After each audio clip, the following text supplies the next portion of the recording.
Halo, assalamualaikum warahmatullahi wabarakatuh. Perkenalkan di sini aku Nisa dari channel Do You Hear Me. Kita kembali lagi di malam Jumat hari ini ya.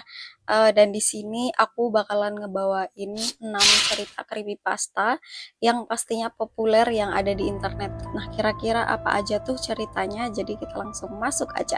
Let's go. Do you hear me? Maukah kamu mendengar ceritaku?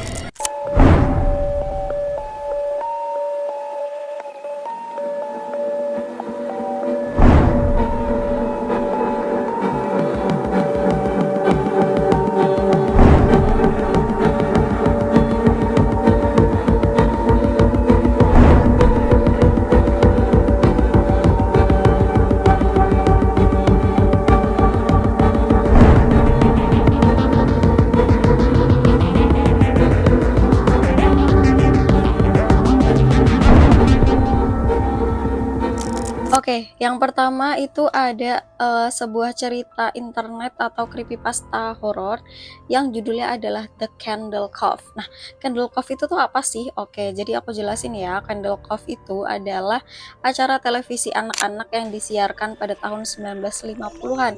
Acara ini memiliki konsep yang unik, yaitu menggabungkan elemen pendidikan dan juga hiburan.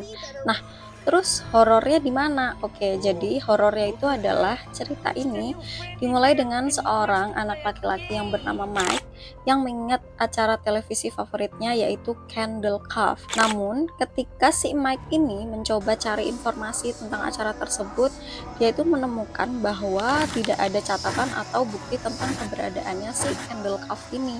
Jadi dia nontonnya di mana? Nah, yang mengerikan itu adalah Mike kemudian menemukan sebuah forum online di mana orang-orang lain juga mengklaim telah menonton Candle Cove itu. Jadi nggak cuma dia sendiri yang nonton, tapi orang lain juga ada yang nonton itu, gitu kan.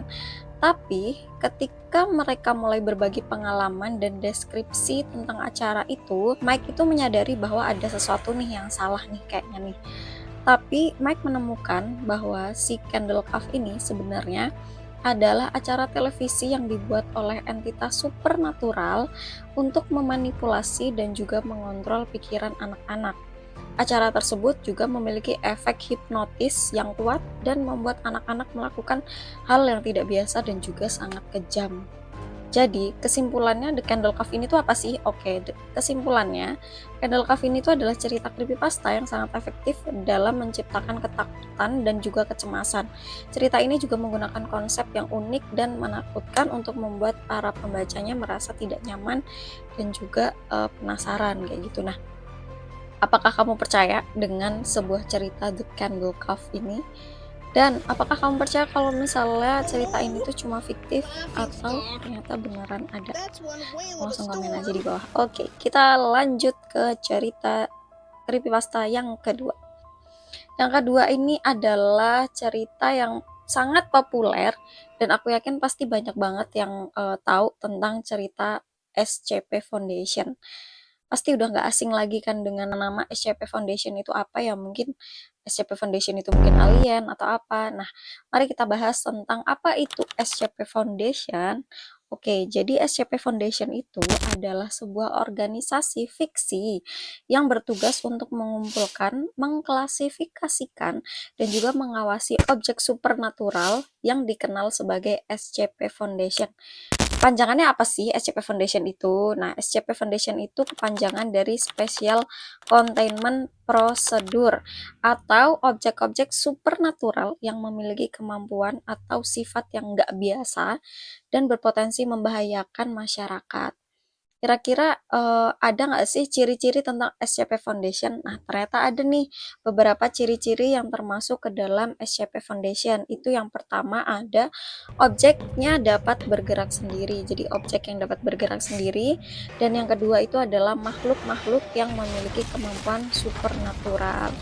Yang ketiga itu adalah memiliki tempat-tempat yang sifatnya tuh aneh. Nah, anehnya gimana aku juga nggak paham ya, tapi katanya ada tempat-tempat yang memiliki sifat aneh. Dan yang terakhir itu ada benda yang dapat memanipulasi pikiran atau kenyataan kayak gitu.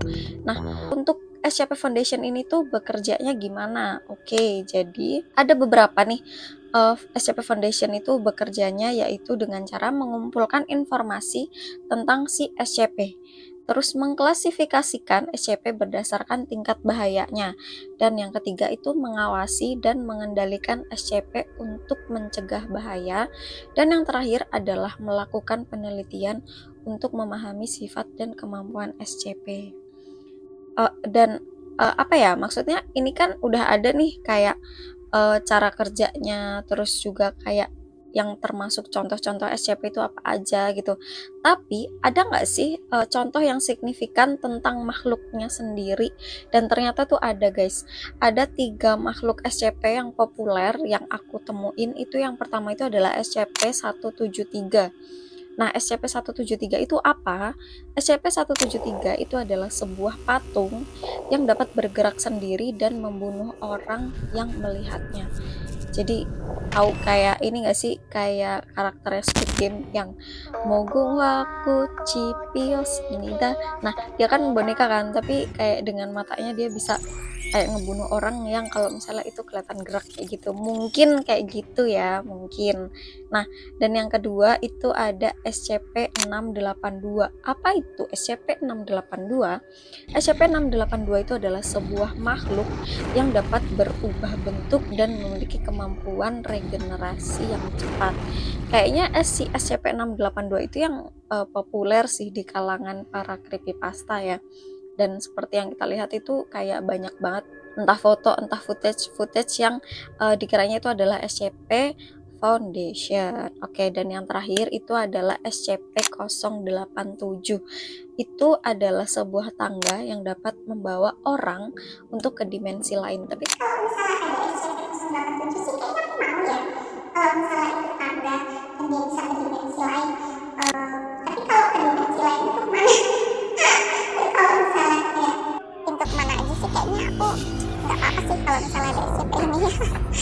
menurut kamu gimana? Apakah kamu percaya dengan adanya si SCP Foundation ini atau enggak?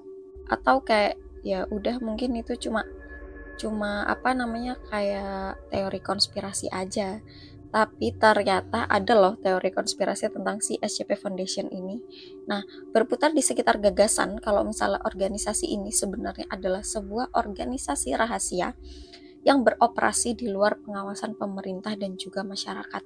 Jadi ada 5 nih teori konspirasi yang terkenal banget dari si SCP Foundation ini. Yang pertama itu adalah SCP Foundation adalah organisasi rahasia yang beroperasi di luar pengawasan pemerintah dengan tujuan mengontrol dan juga mempelajari entitas-entitas supernatural dan anomali. Nah, yang kedua itu adalah SCP Foundation memiliki tujuan yang lebih besar. Kira-kira tujuannya apa? Dan kenapa teori ini berpendapat kalau misalnya SCP Foundation memiliki tujuan yang lebih besar daripada sekedar untuk menemukan dan mengisolasi entitas-entitas supernatural dan anomali. Mungkin mereka memiliki rencana untuk menggunakan entitas-entitas itu untuk tujuan tertentu. Dan yang ketiga adalah SCP Foundation memiliki hubungan dengan organisasi-organisasi lain. Teori ini berpendapat bahwa SCP Foundation memiliki hubungan dengan organisasi-organisasi lain seperti organisasi intelijen atau organisasi rahasia lainnya, mungkin kayak FBI atau CIA kayak gitu ya, mungkin. Nah, yang keempat adalah bahwa SCP Foundation memiliki teknologi yang canggih yang memungkinkan mereka untuk mengontrol dan juga mempelajari entitas-entitas supernatural dan anomali itu. Dan yang terakhir adalah SCP Foundation memiliki agenda yang cukup gelap. Kenapa gelap? Karena teori ini berpendapat bahwa SCP Foundation memiliki agenda yang gelap dan tidak berintegritas, seperti menggunakan entitas-entitas supernatural untuk tujuan yang tidak etis, atau kita nggak tahu nih kira-kira tujuannya tuh apa gitu kan. Karena masih banyak hal-hal yang mungkin kita nggak tahu di luar sana kayak gitu. Oke, dan perlu diingat kalau misalnya ini cuma teori konspirasi ya, entah ada atau enggaknya itu aku serahkan ke kalian. Apakah kalian percaya kalau misalnya SCP Foundation ini adalah cerita karangan fiksi atau emang beneran ada si SCP Foundation ini. Jadi menurut kamu gimana? Apakah kamu percaya atau enggak? Komen di bawah. Oke, kita balik lagi untuk ke cerita creepypasta horor internet yang ketiga. Yang ketiga itu adalah cerita dari No End House. No End House itu apa sih? Jadi No End House itu adalah sebuah cerita horor yang berasal dari internet juga dan menjadi viral di kalangan penggemar horor karena cerita ini menceritakan tentang sebuah rumah yang memiliki koridor yang tidak pernah berakhir dan setiap ruangan di dalamnya memiliki kejadian horor yang berbeda-beda. Kira-kira apakah kamu mau untuk datang ke rumah ini? Nah, kenapa tuh kira-kira? Jadi cerita ini itu dimulai dengan seorang protagonis yang tidak disebutkan namanya, jadi kita panggil aja namanya si A. Nah, si A ini mendengar cerita tentang No End House dari temannya dia. Temannya tersebut mengatakan kalau misalnya rumahnya itu terletak di sebuah kota kecil dan memiliki reputasi sebagai tempat yang angker. Tetapi si A memutuskan untuk mengunjungi si No End House ini dan dia menemukan bahwa rumah tersebut tuh memang ada dan terlihat seperti rumah biasa dari luar. Tapi waktu dia memasuki rumah tersebut, dia menemukan bahwa koridor di dalamnya tidak pernah berakhir dan setiap ruangan memiliki kejadian horor yang berbeda-beda. Nah, beberapa contoh kejadian horor yang dialami si A di rumah No End House itu antara lain adalah ruangan yang dipenuhi dengan boneka yang dapat bergerak sendiri. Mungkin ada boneka Annabelle di sana atau mungkin teman-temannya boneka Annabelle di sana, nggak tahu juga ya, pokoknya itu.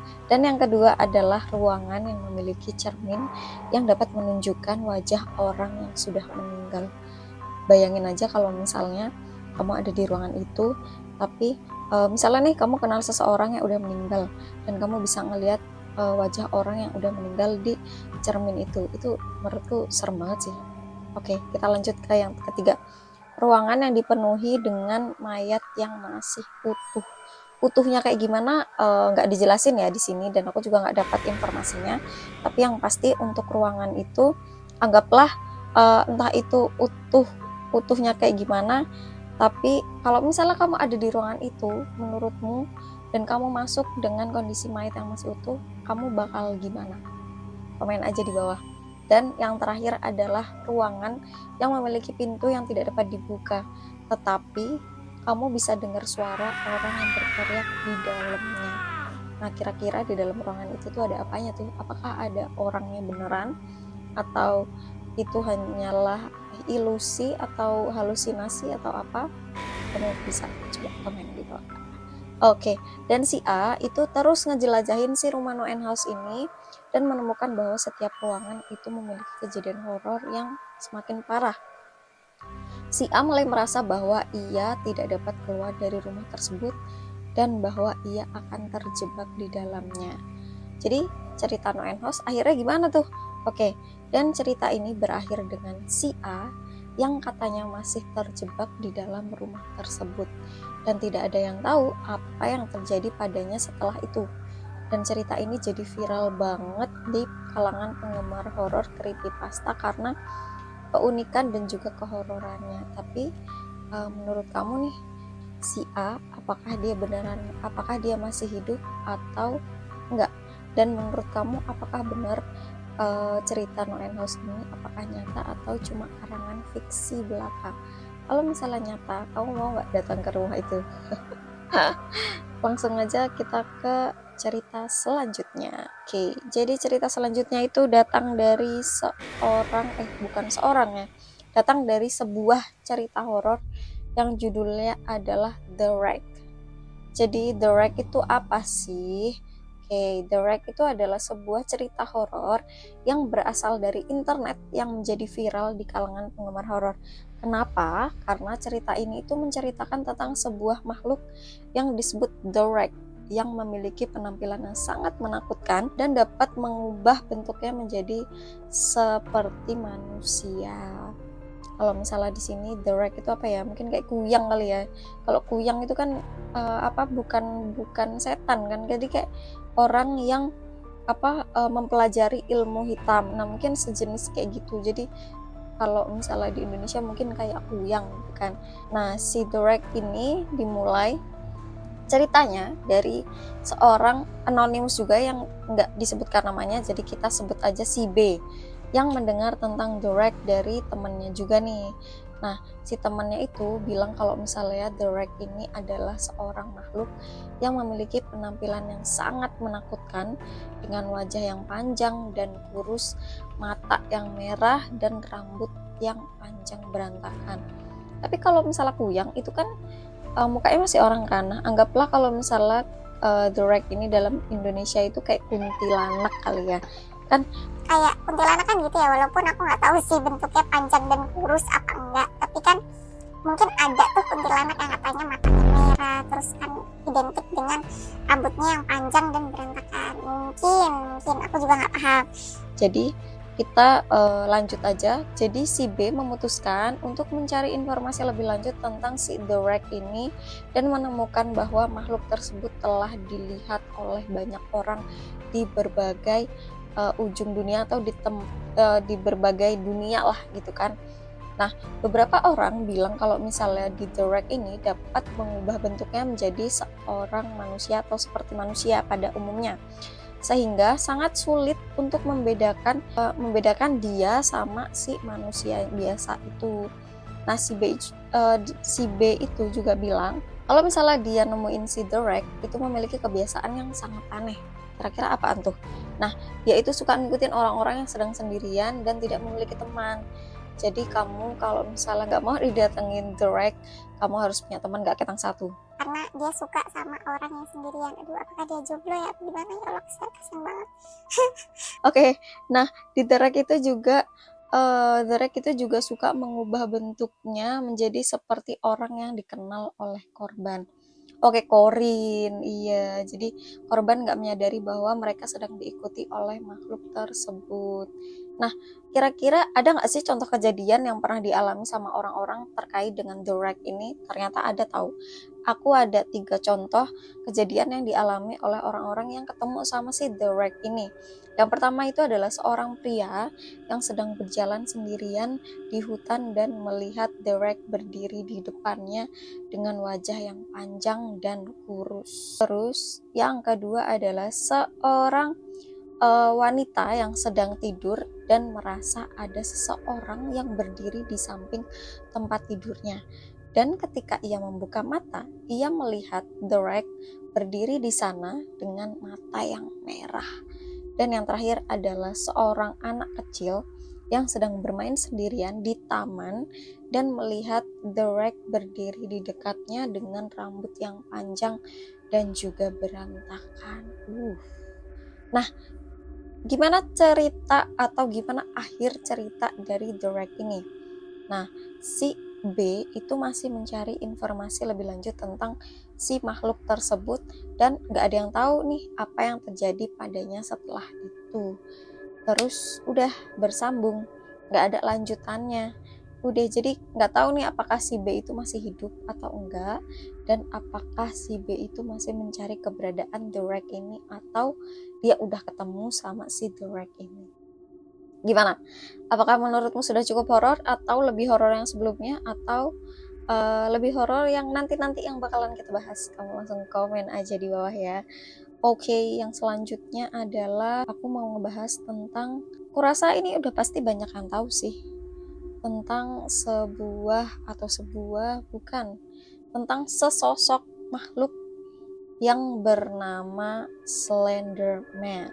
Pasti kamu gak asing kan dengan nama Slenderman, karena udah banyak banget ada beberapa film yang terinspirasi dari sebuah cerita horor ini yang namanya Slenderman. Kira-kira gimana? Kita langsung ke cerita Slenderman. Salah satu ikon horor internet yang cukup terkenal dan juga menakutkan. Slenderman itu asal-usulnya gimana sih? Oke, Slenderman itu pertama kali muncul pada tahun 2009 di forum internet yang namanya Something Awful. dalam bentuk cerita pendek yang dibuat oleh pengguna dengan nama Victor Surge. Karakteristiknya Slenderman sendiri itu memiliki beberapa karakteristiknya, antara lain itu yang pertama adalah memiliki tubuh yang tinggi dan kurus dengan tinggi yang bisa mencapai 6-10 kaki. Anggaplah dia sekitar 3-5 meter atau bahkan lebih. Nah, yang kedua itu adalah Slenderman tidak memiliki wajah. Jadi dia hidup tanpa wajah dengan kulit yang putih dan juga licin. Nah, yang ketiga itu Slenderman dapat memanipulasi pikiran dan juga kenyataan manusia. Dan yang keempat, Slenderman dapat menghilang dan muncul kembali secara tiba-tiba. Dan yang terakhir adalah The Slenderman ini dapat memengaruhi teknologi dan peralatan elektronik. Nah, Slenderman itu juga menjadi subjek banyak cerita, legenda, dan juga mitos. Beberapa cerita yang paling terkenal tentang Slenderman itu, yang pertama itu adalah cerita tentang Slenderman yang memanipulasi pikiran anak-anak untuk melakukan kejahatan. Nah, dan yang kedua, cerita tentang Slenderman yang menghilang dan muncul kembali secara tiba-tiba. Dan yang terakhir, cerita tentang Slenderman yang mempengaruhi teknologi dan peralatan elektronik. Menurut kamu, apakah kamu percaya kalau misalnya Slenderman itu ada? Dan apakah kemarin kayaknya sempat ada bukti kalau misalnya Slenderman itu ada? Jadi Slenderman itu kira-kira apakah dia memiliki dampak budaya di kalangan luar negeri kah, atau mungkin di Indonesia juga ada Slenderman, atau kayak gimana, kira-kira apa tuh dampak budayanya? Jadi Slenderman itu udah jadi ikon horor internet yang paling terkenal, dan Slenderman itu juga menjadi subjek banyak karya seni, musik, dan sastra, dan juga menjadi inspirasi untuk banyak permainan video dan film horor. Karena ada beberapa judul tentang Slenderman sendiri. Kalau misalnya kamu penasaran gimana sih cerita Slenderman, kamu bisa langsung aja Google di internet tentang film-film yang terinspirasi dengan Slenderman itu. Selanjutnya kita bakal ngebahas tentang yang terakhir. Ini adalah cerita horor yang judulnya adalah Jeff the Killer.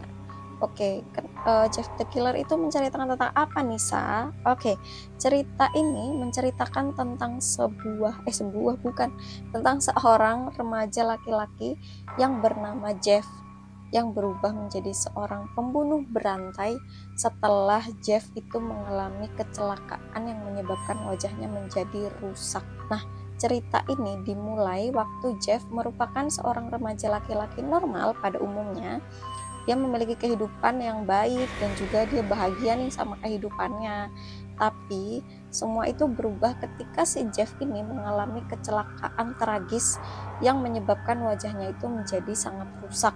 Ia mengalami luka bakar yang serius, parah, dan harus menjalani operasi plastik untuk memperbaiki wajahnya. Tapi setelah operasi, Jeff itu menjadi sangat kesal. Dia kesel dan marah kenapa wajahnya jadi kayak gini gitu kan. Wajahnya tuh udah nggak bisa balik ke semula lagi, karena kan ya kita tahu lah ya, maksudnya kalau luka bakar itu kan tidak 100% wajahnya akan kembali gitu kan, pasti masih ada sisa-sisa dari kayak dari kebakarannya itu gitu, maksudnya kayak gitu ya. Nah, terus dia itu ngerasa kalau misalnya dirinya itu udah jadi monster, dia bukan manusia biasa, dan dia nggak dapat diterima oleh masyarakat. Padahal itu kan cuma asumsinya dia sendiri kan, tapi kan kita sebagai orang yang ngeliat dia, belum tentu kita nganggep dia itu sebagai monster, tapi dia udah nganggep dirinya sebagai monster. Nah, karena hal itu, perasaan kesal dan marah ini, setelah itu Jeff itu mulai melakukan pembunuhan secara acak dan juga sembarangan. Jadi kayak membabi buta, siapa aja yang dia temuin ya udah aku mau bunuh gitu kan. Nah, terus setelah itu dia itu menggunakan pisau untuk senjata pembunuhannya. Dia membunuh siapa aja nih yang dia temui. Pokoknya dia nggak mandang usia, dia juga nggak mandang jenis kelamin, dia nggak mandang status sosial. Siapapun yang dia temui bakalan dia bunuh. Seperti itu. Nah, si Jeff ini juga memiliki kebiasaan untuk menggambar di wajah korban setelah membunuh mereka. Kenapa kayak gini? Jadi dari apa yang aku ketahui ya setelah aku menonton banyak drama Korea yang bercerita tentang pembunuhan berantai itu ada satu kayak satu reward yang mereka ciptakan atau si pembunuh ini ciptakan dari hasil pembunuhannya itu atau dari menghilangkan nyawa seseorang itu dengan banyak cara. Mungkin ada yang kayak mengumpulkan barang pribadinya si korban dalam bentuk apapun. Nah, salah satunya adalah si Jeff ini, dia itu suka untuk menggambar senyum di wajah korban setelah membunuh mereka kayak gitu. Oke, jadi apakah cerita Jeff ini berakhir? Yes, cerita Jeff the Killer berakhir dengan Jeff yang masih terus melakukan pembunuhan dan tidak ada yang tahu apa yang terjadi padanya setelah itu. Cerita ini kemudian jadi viral di kalangan horor creepypasta karena emang ini cerita tuh horor banget gitu kan. Dan perlu diketahui kalau misalnya cerita Jeff the Killer itu adalah sebuah cerita fiksi dan tidak berdasarkan pada kejadian nyata. Cerita ini hanya dimaksudkan untuk menghibur dan tidak boleh dianggap sebagai kejadian yang sebenarnya. Tapi kan kita tahu kalau misalnya memang sudah ada banyak cerita atau cerita nyata tentang pembunuhan berantai ya kan. Kalau misalnya kamu mau buat kita bahas, kamu bisa langsung komen di bawah, nanti aku bakal bahas kira-kira pembunuhan berantai itu ada apa aja dan gimana kronologi kejadiannya ya. Oke. Sepertinya itu dulu yang akan aku bahas di malam Jumat ini. Kita ketemu lagi di malam Jumat depan, insya Allah. Semoga kalau misalnya bisa upload seminggu 2 kali, insya Allah diusahakan seminggu 2 kali. Tapi kalau belum bisa, tergantung editornya ya say. Kalau misalnya emang editornya bisa upload seminggu 2 kali, kita usahakan untuk upload seminggu 2 kali. Dan aku juga semoga kalian bisa subscribe, kalian kalian subscribe, kalian komen, kalian mendukungku dan mensupportku untuk selalu membuat video agar aku bisa rajin membuat video setiap seminggu 2 kali begitu. Oke, mungkin itu saja untuk hari ini. Terima kasih yang udah nonton video ini. Kalau misalnya belum subscribe, mohon subscribe. Dan kalau misalnya kalian mau info, saran-saran dan kritik dan saran, silahkan langsung ke komen di bawah, atau kalau misalnya ada saran buat kita ngebahas tentang apa di minggu selanjutnya, kalian bisa langsung di sini. Ini podcast00@gmail.com. Kami akan menerima semua kritik dan saran kamu semua. Dan juga apalagi ya, udah sih kayaknya itu aja. Kepanjangan. Jadi terima kasih, selamat malam, bye bye, sehat selalu, assalamualaikum warahmatullahi wabarakatuh. Jangan lupa subscribe. Thank you. Haha. Bye.